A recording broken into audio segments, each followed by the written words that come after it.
చాలా మంది bedroom interiors అనగానే 5 స్టార్ హోటల్ లుక్ ఉండాలి, వాల్ కి పెయింటింగ్స్, కాజీ ఫాల్ సీలింగ్ లైట్స్ ఉండాలని అనుకుంటారు. మరికొందరు అయితే కార్పెంటరేషన్ డిజైన్స్ ని డైరెక్ట్ గా ఎగ్జిక్యూట్ చేసి 1-2 ఇయర్స్ లో బాలేదు అని రిగ్రెట్ అవుతారు. అసలు బెడ్రూమ్ డిజైన్స్ లో ఉండాల్సిన కొన్ని ఇంపార్టెంట్ పాయింట్స్ చెప్తా వినండి. ముందుగా హౌస్ మొత్తానికి ఒక డిజైన్ స్టైల్ డిసైడ్ అవ్వండి. అప్పుడే బెడ్రూమ్ కూడా అలైన్డ్ గా ఉంటుంది. బెడ్రూమ్ లో proper wardrobes with laughed and hidden storage ఉండాలి. క్లాత్స్, బెడ్షీట్స్ అన్ని క్లటర్ కాకుండా ఆర్గనైజ్ అవ్వాలి. బెడ్ సైజ్ కూడా రూమ్ కి మ్యాచ్ అయ్యేలాగా చూస్ చేయండి.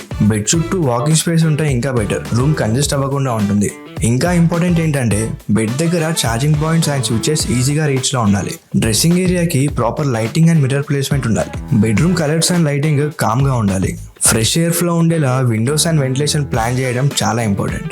బెడ్రూమ్ లో మెయింటైన్ చేయాల్సిన స్టాండర్డ్ మెజర్మెంట్స్ అండ్ డిస్టెన్స్ గురించి నెక్స్ట్ వీడియోలో డీటెయిల్ గా చెప్తా. హౌస్ నెక్స్ట్ లో మేము మీకు నచ్చిన స్టైల్లో ప్రాపర్ స్పేస్ మేనేజ్మెంట్ తో ఇంటీరియర్స్ డిజైన్ చేస్తాము.